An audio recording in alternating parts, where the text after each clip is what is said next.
boa noite. Boa noite. Dilma anuncia a compra de 36 caças suecos para a FAB por 4 bilhões e meio de dólares.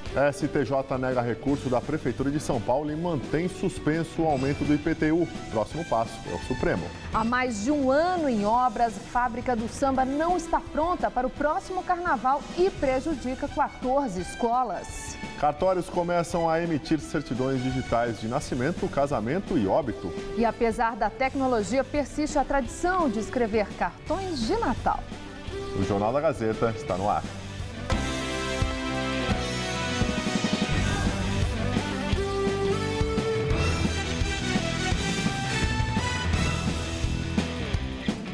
Mais um ano se passou e as obras da Fábrica do Samba não foram concluídas em São Paulo. O local seria utilizado pelas escolas de samba na confecção de alegorias e fantasias. A previsão agora, segundo a Prefeitura, é de que o complexo de galpões deverá ficar pronto apenas em 2015. Principal atração do Carnaval paulistano, as escolas de samba reclamam do atraso na construção. De cara, já dá para perceber que ainda falta muito na obra. A construção dos 14 galpões destinados às escolas de samba do Grupo Especial começou em 2012 e desde lá caminha sem pressa na evolução. Dos 3 grandes blocos, 2 ainda estão no esqueleto. O piso especial, que suporta 15 toneladas, e o pé direito de 10 metros de altura vão permitir que os carros alegóricos já saiam montados do barracão para percorrer apenas 1 quilômetro. Distância que separa o terreno de 77 mil metros quadrados na Barra Funda do Sambódromo do Anhembi. O problema tem sido o atraso na conclusão da obra. A nova previsão agora é de que a obra fique pronta em janeiro de 2015 para o Carnaval de 2016. Mas isso ainda vai depender de incremento financeiro, mais dinheiro para acelerar a construção. Seria preciso, no mínimo, dobrar o ritmo atual de trabalho para conseguir cumprir esse prazo. A gente fez muita coisa com pouco recurso. A gente precisaria complementar para fazer os trabalhos que vêm agora para frente. São trabalhos caros, né? A parte de instalações hidráulicas, elétricas, né? A parte de cabine primária, toda a pavimentação daqui do entorno. A Fábrica do Samba deve consumir até o fim da obra cerca de 150 milhões de reais. Investimento para acabar de vez com os galpões precários, que arriscam a segurança e, por vezes, causam transtornos à cidade. No ano passado, o viaduto Pompeia teve de ficar interditado, depois que um incêndio atingiu o barracão da escola Mocidade Alegre, que funcionava debaixo do viaduto. Com o fogo, uma laje desmoronou. A reforma durou 6 meses e custou quase 11 milhões de reais. A escola Leandro de Itaquera, que também já funcionou em endereço parecido, no viaduto da Favela do Moinho, há um ano ocupa esse terreno da prefeitura. O jeito foi erguer uma barraca de lona para montar carros alegóricos e adereços. Tenda que não é lá muito confiável quando o tempo muda. É muito preocupante para nós dar um grande temporal, levar tudo isso embora e acabar com o nosso carnaval. A Liga das Escolas de Samba lembra que a entrega da obra já foi adiada 3 vezes. A última garantia foi de que o complexo estaria funcionando durante a Copa do Mundo. A gente vai tentar cobrar o prefeito antes, porque era o primeiro ano de gestão dele. Tudo bem, a gente está entendendo, porém nós vamos querer que, se pegar um pouco mais firme na obra, eu acredito que setembro, outubro de 14, que a gente possa usar até uma parte já, ou voltar do carnaval de 15, já para dentro da Fábrica do Samba, né?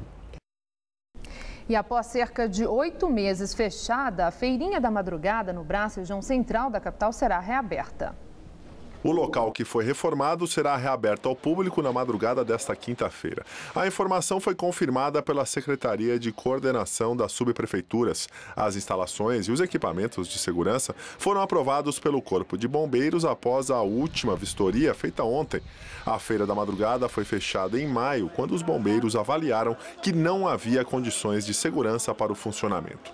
A previsão era de que o espaço fosse reaberto em outubro, mas a inauguração foi adiada. A feira primeira chegou a funcionar no final de novembro, mas foi fechada novamente por abertura irregular. 20 milhões de reais foram usados na reforma do local. E a novela do IPTU continua. Após novo revés na Justiça, a Prefeitura de São Paulo diz que estuda entrar com recurso no Supremo Tribunal Federal. Hoje, o Superior Tribunal de Justiça negou o recurso do prefeito Fernando Haddad e manteve suspensão do aumento do imposto na cidade.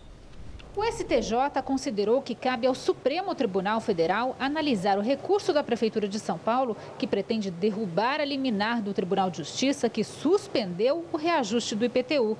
Segundo o governo Haddad, sem o aumento do IPTU, o prejuízo para o ano que vem é de cerca de 800 milhões de reais. A derrota da Prefeitura na Justiça coincide com a votação do orçamento que acontece hoje aqui na Câmara dos Vereadores. Já se sabe que esse dinheiro, que não será arrecadado com o IPTU, vai sair de áreas sociais, como saúde, educação e transporte. O relator do orçamento, o vereador Paulo Fiorilo, do PT, explica que essas são áreas que têm recursos proporcionalmente ligados à arrecadação. O que eu considero é que decisão tem que ser cumprida e essa decisão ela faz com que as pessoas da cidade sofram um pouco mais com saúde, com educação, com transporte, que é de onde serão retirados os 800 milhões. A Justiça ainda não decidiu de forma conclusiva. Enquanto isso não acontece, os 806 milhões estão lá reservados para a possibilidade de ser utilizado ou não. A hora que a Justiça decidir, se for favorável, usa. Se não for favorável, o prefeito, por decreto, elimina os 806 milhões. O aumento do IPTU de, em média, 20% para imóveis residenciais e 35% para os comerciais, aprovado pela Câmara, foi questionado na Justiça em duas ações diretas de inconstitucionalidade, movidas pela Fiesp e pelo PSDB. Para o tucano Floriano Pêsaro, tirar recursos de áreas sociais é um erro. Eu acho que o prefeito já deveria estar pensando como ele vai recolocar, fazer um rearranjo dos recursos, uma vez que esse ano ele aumentou muito o gasto da prefeitura com criação de cargos de confiança sem concurso público e 6 novas secretarias. A máquina da prefeitura está inchada, é uma máquina ineficiente e acho que o prefeito deveria se preocupar em transformar essa máquina numa máquina mais enxuta, prestar melhor serviço à população a um custo mais baixo. Vereadores de São Paulo aprovam orçamento para 2014. A repórter Fernanda Azevedo acompanhou a votação e tem outras informações. Fernanda?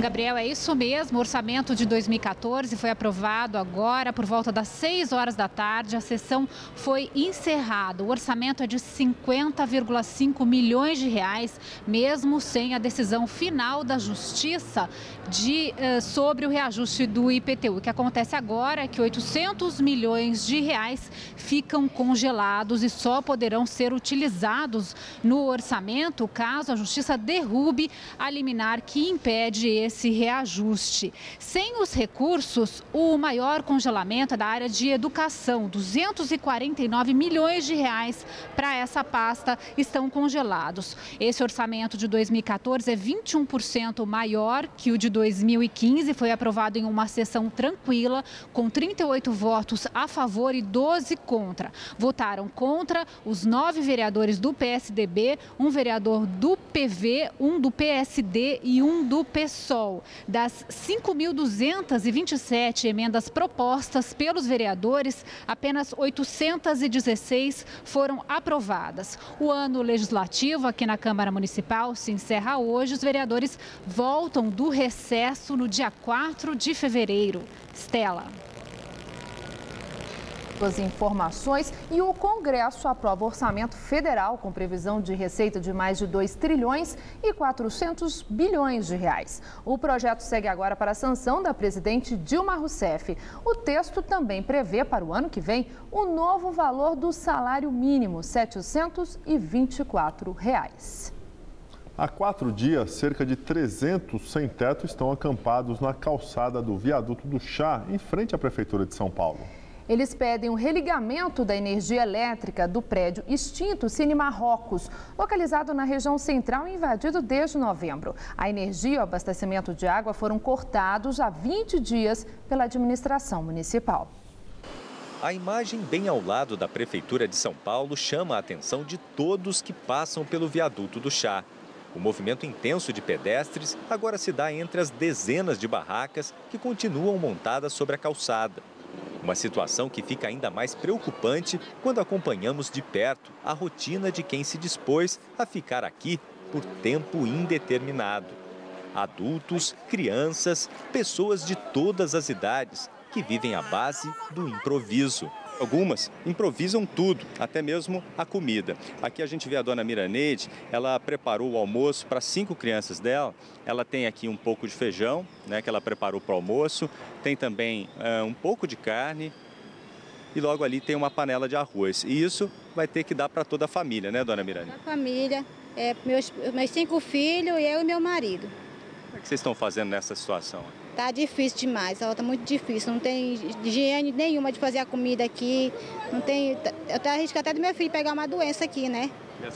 A comida vem em forma de doações, como é que vocês estão fazendo? O arroz e o feijão foi doação e a carne meu marido compra. Aqui no acampamento estão cerca de 357 famílias, isso dá mais de 1.800 pessoas.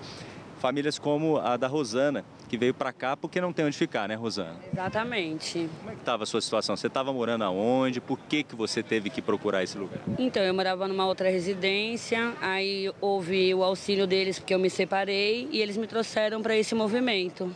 Você não tinha mais condições de pagar o aluguel? Não. E ali a gente paga uma taxa mínima, né? E eles ajudam a gente bastante. O coordenador do MSTS, Movimento do Sem Teto do Sacomã, diz que até agora ninguém da prefeitura se dispôs a conversar com as famílias acampadas. Nosso movimento vai ficar aqui até dezembro, passar o Natal, passar Ano Novo, começar janeiro. Porque ele falou que só em janeiro teria uma resposta. E a gente está articulando para trazer mais gente para cá do movimento. Pessoas que se revezam no acampamento e no prédio, inaugurado em 1952 e que foi invadido pelo grupo. O Cine Marrocos, no centro, continua sendo um teto para quem não tem onde morar. Mas a energia e a água foram cortadas pela prefeitura. O jeito foi improvisar novamente. A água agora vem de uma outra tubulação e a energia de geradores. Dona Maria vive no edifício abandonado com o marido e os filhos. Um deles tem apenas 2 meses de vida. Não é difícil, o difícil é morar na rua. Quem não luta está morto. Dona Aldemira também veio para cá porque não tem como pagar um aluguel e sonha com uma vida mais digna numa casa própria. Sonho com um lugar para morar. Não precisa ser tão grande não, porque a minha família agora está mais pequena. Mas um lugarzinho que eu chame meu e vá pagar para mim, porque de graça ninguém não mora mesmo. A prefeitura informou que os serviços no prédio foram cortados por medida de segurança e as famílias foram avisadas de que o imóvel, objeto de um decreto de utilidade pública, não pode servir como moradia. A prefeitura, no entanto, afirmou que está aberta ao diálogo. Morre Ronald Biggs, do assalto ao trem pagador. Ele viveu 30 anos no Brasil e em 2001 se entregou para as autoridades inglesas. Biggs ficou detido em uma penitenciária de segurança máxima até 2009, onde foi libertado por problemas de saúde. Conhecido como ladrão do século por causa do assalto ao trem pagador entre Glasgow e Londres, ocorrido em 1963, Biggs morreu hoje aos 84 anos. Com problemas de saúde, ele não podia andar, tinha dificuldade para falar e vivia em um asilo na Inglaterra. O roubo, feito por uma quadrilha de 17 integrantes, levou o equivalente a 4 milhões de dólares na época. Biggs foi preso após o crime, mas escapou pouco depois. Após a fuga, passou por vários países e chegou ao Brasil, onde viveu por mais de 30 anos. Rússia aprova lei que pode anistiar brasileira do Greenpeace. Um projeto de lei que fornece anistia a presos por atos de vandalismo foi aprovado nesta quarta-feira pelo parlamento russo. Com isso, 30 integrantes do Greenpeace, incluindo a brasileira Ana Paula Maciel, detidos em setembro deste ano, durante protesto contra a exploração de petróleo no Ártico, devem ser liberados. Ana Paula foi solta no mês passado, mas está impedida de deixar o país. 2 integrantes da banda Pussy Riot, Nadezhda Tolokonikova e Maria Alekhina, presas desde fevereiro do ano ano passado também devem ser libertadas. Elas foram detidas após cantarem em protesto contra o presidente Putin na Catedral de Cristo Salvador, em Moscou. A lei ainda precisa ser sancionada pelo presidente russo Vladimir Putin, o que deve acontecer na próxima quinta-feira. Amanhã, a nebulosidade aumenta e a chuva é esperada a partir da tarde aqui na capital paulista. Vamos ver agora como fica o tempo em São Paulo e em todo o Brasil com Luciana Magalhães. A chuva não dá trégua no sudeste do Brasil nesta quinta-feira. Em apenas 3 dias, choveu mais que o esperado para todo o mês de dezembro no norte de Minas e no Espírito Santo. E a chuva forte e volumosa deve continuar nos próximos dias, não só nessas áreas, como também no centro-sul da Bahia, no Tocantins, norte de Goiás e do Mato Grosso. Tempo firme e seco em grande parte da região sul e na faixa que vai do norte do Maranhão até o Rio Grande do Norte. Nas demais áreas, sol com pancadas de chuva. Máximas amanhã de 25 graus no Distrito Federal e de 34 em Belém. Em São Paulo, a quinta-feira será de sol forte, calor e tempo abafado, mas ocorrem pancadas de chuva a partir da tarde em todo o norte, leste e sul do estado, incluindo o Vale do Paraíba e a região de Sorocaba, que terá máxima de 29 graus. E o centro-oeste terá tempo firme com máxima de 34 em Votuporanga e também em Presidente Bernardes. Amanhã na capital, pancadas de chuva a partir da tarde, máxima de 27 graus. E tanto na sexta quanto no sábado, o tempo continua igual, com máximas de 28 graus. Eu volto daqui a pouco no Jornal da Gazeta, edição das 10. Até lá! O hábito de escrever cartões de Natal quase desapareceu com a internet e as redes sociais. Mas algumas pessoas não abrem mão de mandar mensagens especiais pelo correio nesta época do ano. Correria de quem chega ou vai partir do terminal rodoviário Tietê, ainda tem gente que tem um tempinho para sentar e escrever. Estou distante, mas pensando em vocês com muita saudade. Feliz Natal e próspero Ano Novo do tio Pinho, que lhes ama muito. O amor divino está irradiando sobre a sua alma. Sinta-se amada. Deus está com você. Feliz Natal. Qualquer passageiro pode mandar cartões de Natal para a família e para os amigos. São 3 modelos diferentes e as mensagens podem ser escritas de próprio punho ou com a ajuda de voluntários da Federação Bandeirante do Brasil. O envio é por conta da empresa que administra o terminal. Nossa, nem me recordo. Nem me recordo quando foi o último cartão que eu mandei. Foi muito bom. Em épocas festivas, a gente tem uma tendência a pensar muito no comércio, né, no comercial, e esquece de fazer coisas simples. Com a popularização dos e-mails e das redes sociais, o número de cartões de Natal enviados caiu muito. Mesmo assim, tem gente que não abre mão da tradição. E mais, faz questão de personalizar os próprios cartões de Natal. O designer Luiz Domingos Romano elabora os próprios cartões desde 1977. Ele cria o modelo e manda para a gráfica. Gosta de inventar cartões bem diferentes. São mensagens positivas de Natal e Ano Novo. Fazem tanto sucesso que este ano ele pretende enviar quase 400 cartões. Luiz só não revela o quanto gasta com os cartões. Eu não fico fazendo conta porque se a gente ficar fazendo, vai perder um pouquinho daquele sabor que eu tenho, assim, aquela ideia de sempre fazer um cartão. Além dos cartões, Luiz também coleciona selos comemorativos do Natal e pequenos presépios. Se dedica para valer no fim do ano para sempre mandar uma surpresa para quem ele gosta. E garante que o retorno é bem maior. Quantas pessoas que me ligam no final do ano e falam, olha, seu cartão está lá no alto da minha estante, eu só recebi o seu cartão também, né? Então a gente fica muito assim, faz um bem pro ego da gente também isso.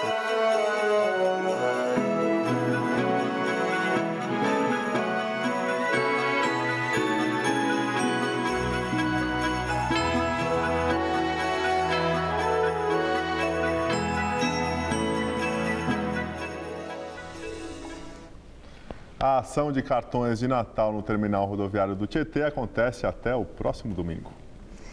Cartórios de São Paulo começaram hoje a trabalhar com um sistema que emite a segunda via de certidões de nascimento, casamento e óbito em formato digital. A nova versão é considerada original e pode ser enviada a órgãos públicos e privados. Mas se for impressa, passa a ser apenas uma cópia simples e não vale como documento. O que você veio solicitar hoje aqui? Certidão de nascimento. De quem? Do meu filho. Por quê?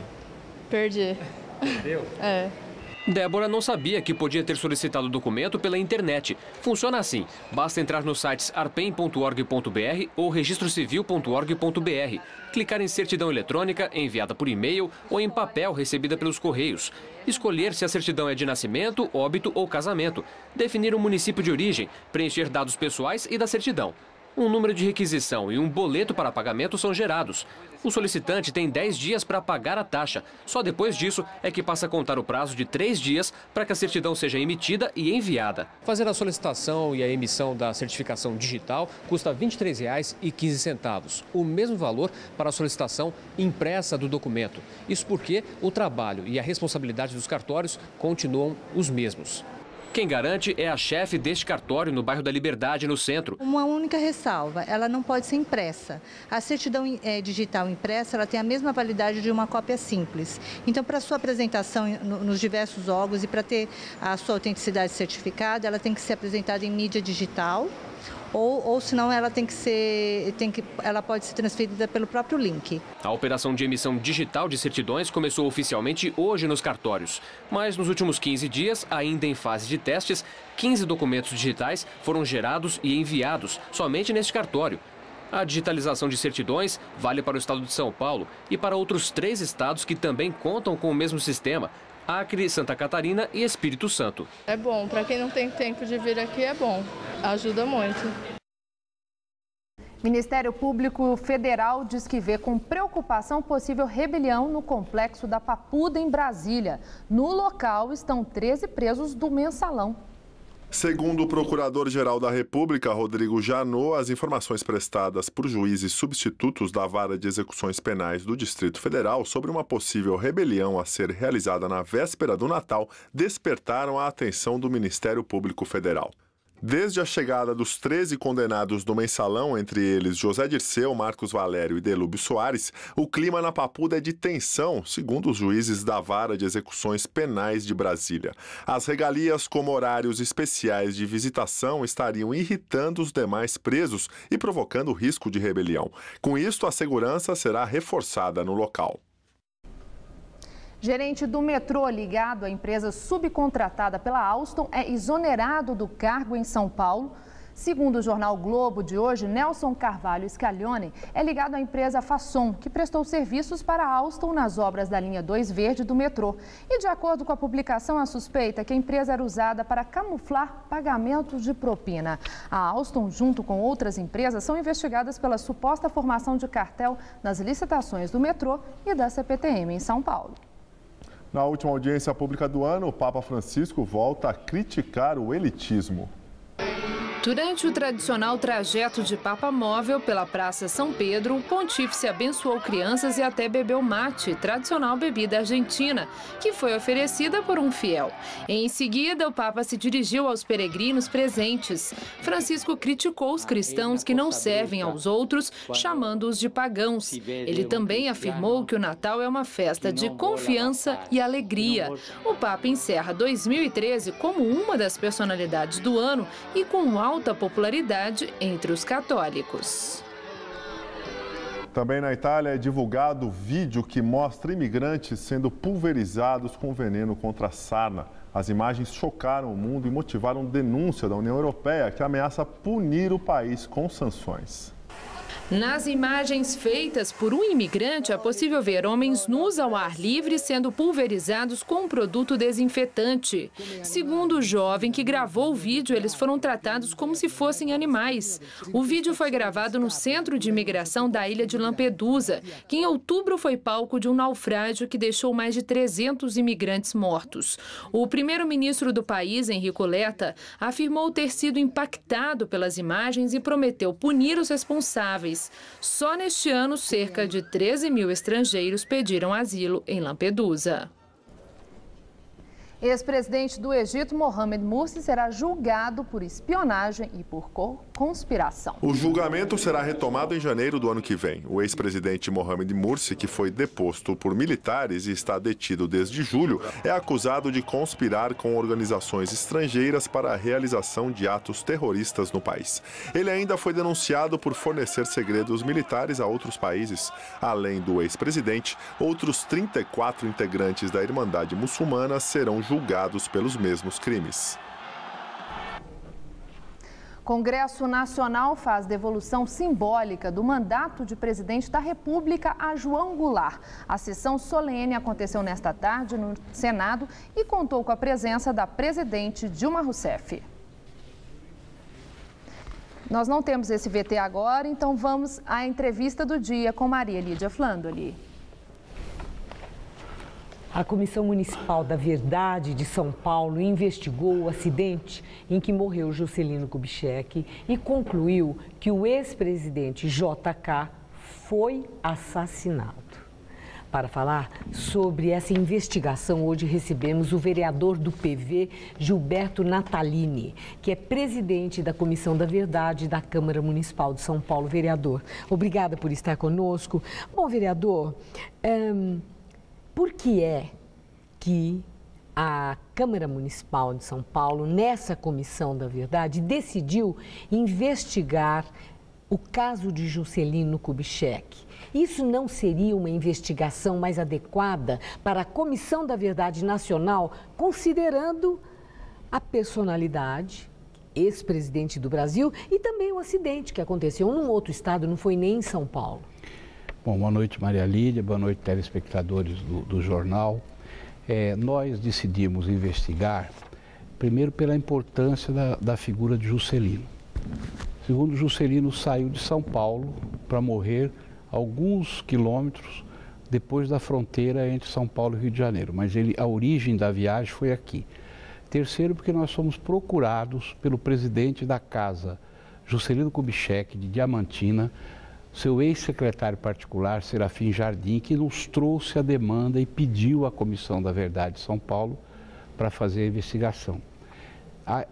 Esse processo também está sendo investigado lá na Comissão Nacional da Verdade.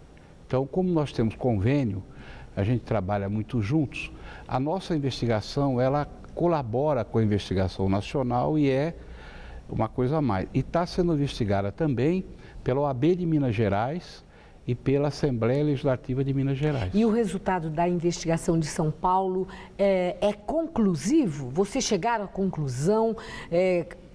O senhor está convencido que Juscelino Kubitschek não foi vítima de um acidente fatal, mas sim foi assassinado? Olha, nós tomamos muito cuidado com isso, que é um assunto que muda a história do Brasil. Então, fomos devagar, com serenidade, com tranquilidade, com isenção. Eu trouxe aqui para mostrar para você, para os telespectadores, o relatório que tem 90 itens, não é 9, são 90 itens. Nós interrogamos muitas pessoas, levantamos todo o processo judicial, toda a investigação feita na época, e eu, pessoalmente, estou convencido que Juscelino morreu de morte matada e não foi de morte morrida, como diz o povo. Vereador, de tempos em tempos, personalidades ligadas assim à vida política do país, né? O caso do João Goulart agora, o próprio Tancredo Neves com aquela história que ele também teria sido inoculado, bactéria nele, por isso que ele acabou morrendo da forma como morreu. O caso do Juscelino, o Castelo Branco, num acidente aéreo. Quer dizer, sempre se cria uma aura, uma coisa, no sentido de que fica um mistério de que o que teria havido teria sido assassinato. Houve uma comissão nacional da Câmara Federal e que foi presidida pelo deputado Paulo Otávio, que é casado com a neta do Juscelino. E eu vi a referência que naquela comissão eles chegaram à conclusão de que não havia, depois de muito investigar, até com incursões na Operação Condor e etc., que não havia argumento sólido, balizado, lógico e técnico que apoiasse a tese de assassinato. O que é que foi qual foi o argumento sólido, balizado, que vocês encontraram para, aqui em São Paulo, agora, poder se afirmar que Juscelino foi assassinado? São 90 argumentos. Eu vou passar para você alguns.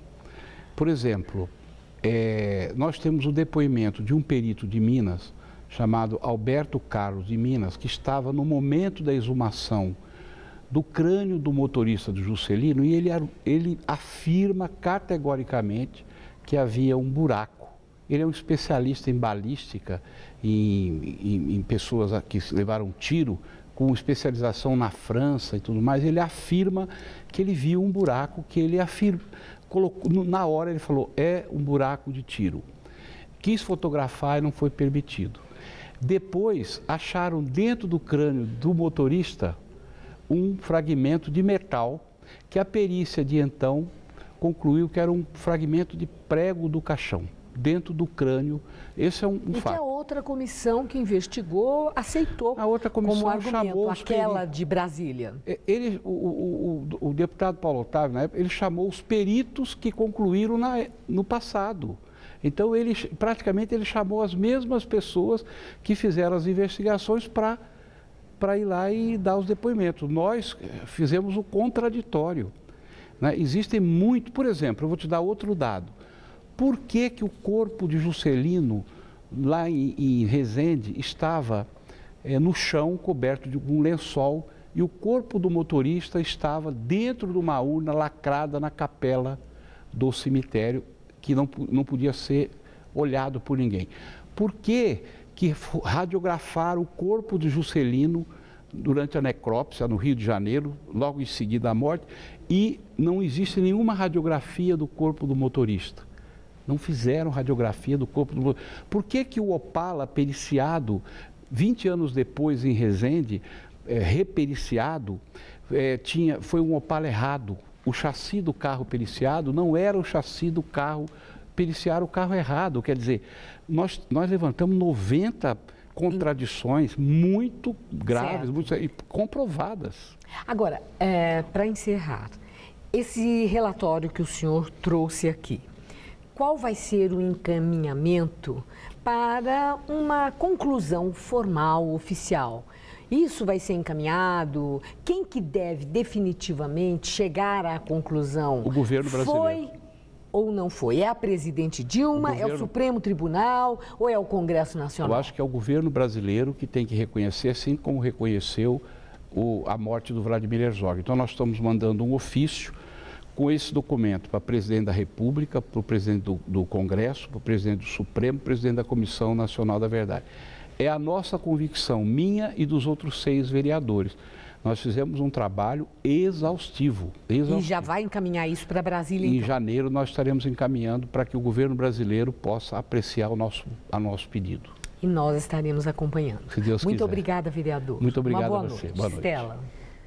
E o Congresso Nacional faz devolução simbólica do mandato de presidente da República a João Goulart. A sessão solene aconteceu nesta tarde no Senado e contou com a presença da presidente Dilma Rousseff.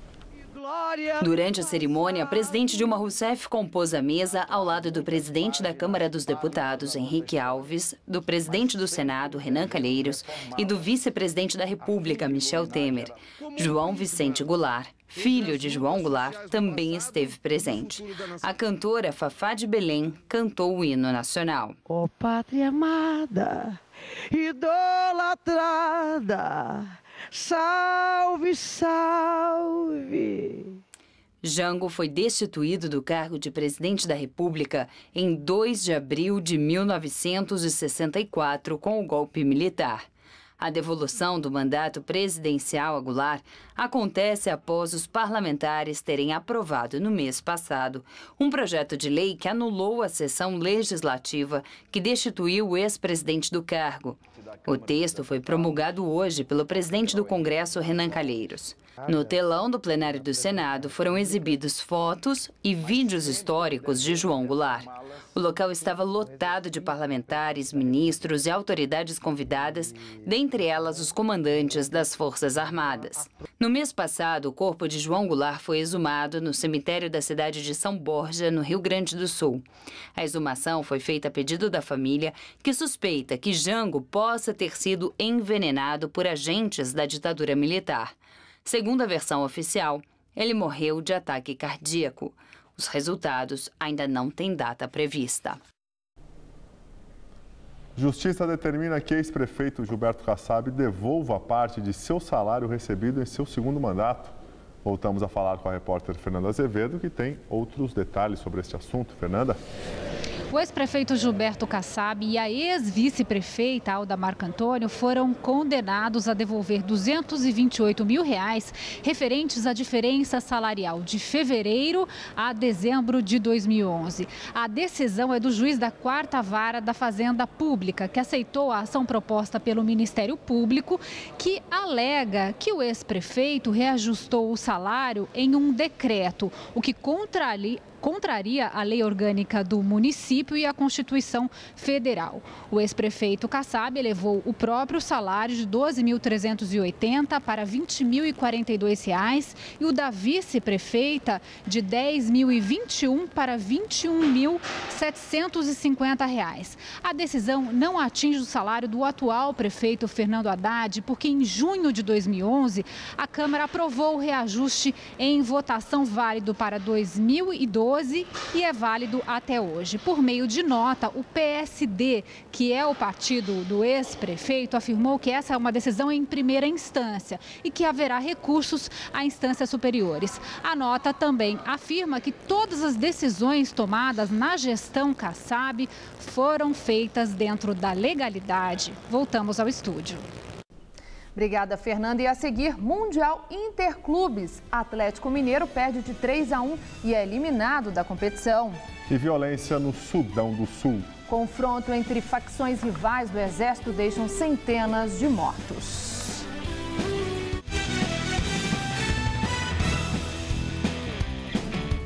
E agora as notícias do esporte com Gabriel Cruz e Celso Cardoso. São Silvestre tem recorde de inscritos, isso mesmo, né, Celso? Gabriel, são 27.500 atletas inscritos, número que supera a marca de 25 mil registrada nos últimos 2 anos. A partir do dia 27, começam a ser entregues os kits e o chip descartável para os participantes. A prova neste ano novamente será disputada pela manhã. O pelotão de elite feminino iniciará o trajeto às 8h40, enquanto a elite masculina, pelotão especial e demais atletas largam às 9h. A largada será na Avenida Paulista, altura da rua Frei Caneca, e a chegada acontecerá em frente ao prédio da Fundação Casper Líbero, também aqui na Avenida Paulista. Atletas de todo o mundo participam da prova, mas os africanos, especialmente os quenianos, estão sempre entre os favoritos para vencer a corrida de 15 quilômetros. Mundial de Clubes da FIFA, o Atlético Mineiro perde por 3-1 e está fora da final do torneio disputado no Marrocos. Os gols da partida saíram no segundo tempo. Yaju abriu o placar para o Raja Casablanca. Ronaldinho Gaúcho, de falta, empatou o jogo. Mas Mutuali e Mabid garantiram a vitória dos donos da casa. Raja Casablanca e Bayern de Munique decidem o título do Mundial de Clubes da FIFA no próximo sábado. Ô Celso, pelo que você conseguiu ver do jogo, depois do Gazeta Esportiva, o Atlético não mereceu mesmo chegar a essa final? Não mereceu. Não foi aquele Atlético Mineiro da Libertadores América, não jogou bem e também não contou com a sorte que acompanhou a equipe durante a Libertadores América. Na Libertadores América, o Vitor pegava pênalti, o gol saía nos acréscimos. Hoje prevaleceu a força do bom time anfitrião, o Raja Casablanca. Claro que o Bayern é o grande favorito. E o velejador Jorge Zarif e a nadadora Poliana Okimoto foram eleitos os melhores atletas brasileiros do ano. Eles foram os grandes vitoriosos na 15ª edição do Prêmio Brasil Olímpico, organizado anualmente pelo Comitê Olímpico Brasileiro. Festa que contou com homenagens aos principais atletas do passado e aos tantos outros que fizeram história em 2013. O Prêmio Brasil Olímpico é o Oscar do esporte brasileiro. Esse daqui é um Oscar, né, do esporte, então é legal, que é bem visado, então acho que para todo mundo é muito bom. Uma festa repleta de homenagens aos atletas do passado, como os medalhistas do Pan-Americano de 1963. E para os esportistas do presente, como o velejador Jorge Zarif e a nadadora de maratona aquática Poliana Okimoto, eleitos os atletas do ano. Somente neste ano foram 26 medalhas conquistadas em todas as modalidades, um investimento cada vez maior, com a proximidade da Olimpíada de 2016. E olha que a coisa não está tão boa assim. Os 5.961 atletas que são beneficiados pelo Bolsa Atleta estão com a ajuda atrasada há 3 meses. O presidente do COB não quis comentar o assunto. É uma questão do Ministério do Esporte. O que o senhor achou? Eu acho que eles devem responder. Segundo o Ministério do Esporte, um atraso na renovação de contrato com a Caixa Econômica Federal atrasou o pagamento aos atletas. Um problema do contrato entre a Caixa e o Ministério, porque sempre há outras instituições financeiras interessadas em fazer o pagamento, mas foi resolvido e o pagamento deverá ocorrer essa semana. Deverá? Mas certeza que vai acontecer essa semana ou tem um previsto? Deverá ocorrer essa semana. Agora é torcer para que esses campeões deixem as dificuldades de lado e possam trabalhar em paz, em busca da tão sonhada medalha olímpica.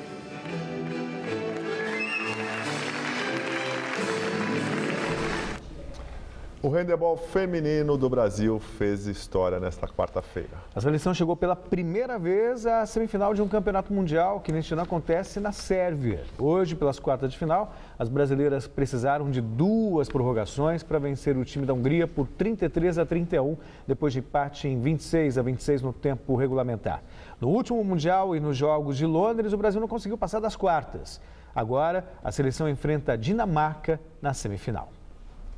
Vamos torcer. Obrigado, Celso. Boa noite, até amanhã. Stella, com você? O governo federal anuncia a compra de 36 caças suecos do modelo Gripen. Eles devem substituir os caças Mirage, que são utilizados atualmente pela Força Aérea Brasileira, mas devem ser aposentados no próximo dia 31. O anúncio foi feito hoje à tarde pelo ministro da Defesa, Celso Amorim. Os caças supersônicos comprados por 4,5 bilhões de dólares são do modelo Gripen da empresa sueca Saab, considerados os mais avançados do mundo em combate. Eles deverão ser pagos pelo governo brasileiro até 2023. Em 2009, o Brasil chegou a anunciar a compra dos jatos franceses Rafale da empresa Dassault, mas o governo brasileiro desistiu da compra. Na semana passada, o presidente da França, François Hollande, chegou a conversar com a presidente Dilma Rousseff sobre o andamento das negociações em visita de Estado que fez ao Brasil. Além da francesa Dassault e da sueca Saab, a companhia norte-americana Boeing também participou da concorrência com o avião F-18 Super Hornet. A compra dos caças suecos faz parte do programa FX2, anunciado em 2008 no governo Lula. O programa prevê a aquisição de aeronaves com transferência de tecnologia para que o Brasil possa passar a produzir, pelo menos, parte dos aviões. A escolha, que, como sabem, foi objeto de estudos e ponderações muito cuidadosas, levou em conta performance, transferência efetiva de tecnologia e custo, não só de aquisição, mas de manutenção. Hoje de manhã, a presidente Dilma Rousseff tomou um café da manhã com alguns jornalistas no Palácio do Planalto. No encontro, a presidente revelou que em breve o governo federal vai autorizar a construção de um novo aeroporto em São Paulo, na região de Caieiras. O novo terminal ampliaria a participação da iniciativa privada no setor. Ela disse que a autorização deve sair em pouco tempo, mas que ainda não sabe precisar uma data. E agora vamos ao comentário de economia com Vinícius Torres Freire. Hoje começou uma mudança muito séria na política econômica dos Estados Unidos, a mais importante do mundo. O que aconteceu? O Banco Central deles vai começar a despejar menos dinheiro na economia. Desde a grande crise de 2008, de várias maneiras, o Banco Central americano despejou mais de 3 trilhões de dólares na economia.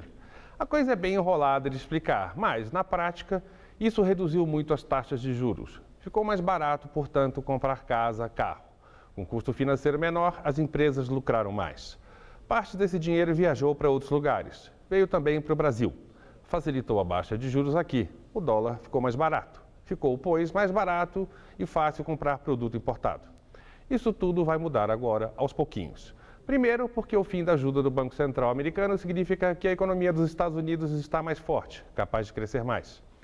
Segundo, isso significa que mais dinheiro vai voltar para a economia deles. A consequência é que as taxas de juros tendem a subir no resto do mundo, que vai haver menos sobra de capital para emprestar para o resto do mundo. Vai ficar um pouquinho mais caro pegar empréstimo lá fora. Terceiro, o real vai continuar a se desvalorizar, tanto por motivos domésticos, brasileiros, como por causa da mudança na economia americana. Parece um assunto do espaço sideral, de tão distante que isso fica da vida cotidiana, mas não é o caso. Basta lembrar que, desde quando os americanos anunciaram que iriam mudar sua política, por lá, em maio, houve turbulência aqui, com altas fortes do dólar, por exemplo. No primeiro momento, as coisas podem ficar um pouquinho mais difíceis aqui no Brasil, com dólar mais caro, juros mais altos, menos dinheiro externo. Isso quer dizer que, num primeiro momento, o Brasil como um todo vai ter de consumir menos, pois parte importante do aumento do nosso consumo vinha de produtos e matérias-primas importadas, lá de fora. Agora a gente vai ter de moderar. Isso não quer dizer que vai haver crise. Se a gente souber administrar melhor nossa economia, as dificuldades vão passar. No fim das contas, se a economia americana voltar a crescer mesmo, isso vai ser bom para todo mundo, o Brasil inclusive. Boa noite. Hindus radicais protestam contra o tratamento dado à vice-cônsul da Índia, que foi detida em Nova York após ser acusada de falsificar documentos para a obtenção de um visto para uma de suas empregadas. Ela foi liberada após pagar fiança. Deviane Khobragade teria sido algemada, mantida em uma cela comum e obrigada a passar por uma revista íntima. Hindus radicais protestaram em frente à Embaixada dos Estados Unidos. Eles exigem um pedido de desculpas pelo tratamento indigno dado à vice-cônsul e alegam que o país violou o artigo da Convenção de Viena sobre a imunidade diplomática. Em resposta, o governo indiano limitou os direitos dos diplomatas americanos, retirou cercas que protegiam a embaixada do país em Nova Delhi, entre outras medidas. Rússia acusa o Ocidente de pressionar a Ucrânia a se aproximar da União Europeia. O país acabou de assinar um acordo comercial com Moscou que prevê ajuda financeira no valor de 15 bilhões de dólares e diminuiu os preços do gás vendido à ex-República Soviética. O primeiro-ministro do país, Mykola Azarov, chamou o acordo com os russos de histórico e afirmou que a ajuda financeira salvou a economia do país. Enquanto isso, manifestantes continuam acampados na Praça da Independência, em Kiev, exigindo a renúncia do governo. No Sudão do Sul, embates entre facções rivais do exército deixam cerca de 500 mortos. 800 pessoas ficaram feridas e mais de 15 mil se refugiaram em bases da ONU. O governo acusa o ex-vice-presidente do país de ter incitado os confrontos numa tentativa de um golpe de Estado.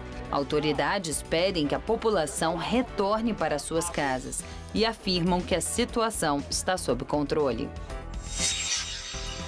Nos Estados Unidos, atirador invade o hospital universitário e se suicida em seguida. O caso aconteceu na cidade de Reno, no estado de Nevada.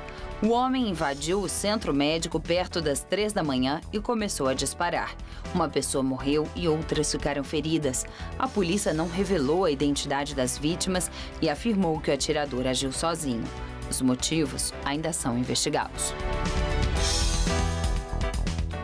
Protesto em frente à prefeitura pede criação do Parque Augusta na região central da capital paulista. O projeto de lei que cria o parque foi aprovado no final de novembro pelos vereadores.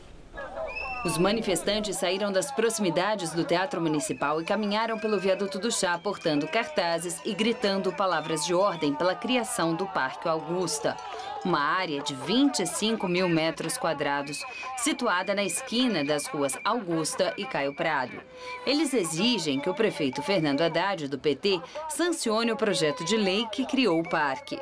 O local foi declarado de utilidade pública pelo ex-prefeito Gilberto Kassab, mas o decreto venceu este ano.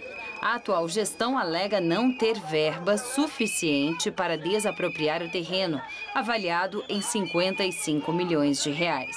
O terreno foi vendido em novembro às empreiteiras Cirela e Cetim, que planejam construir prédios de uso residencial e comercial no local. E o Jornal da Gazeta fica por aqui. A entrevista do dia e nossas reportagens podem ser vistas no site jornaldagazeta.tvgazeta.com.br. Mais notícias no Jornal da Gazeta, edição das 10. Uma boa noite. Nós voltaremos amanhã às 19 horas. Uma excelente noite para você e até lá.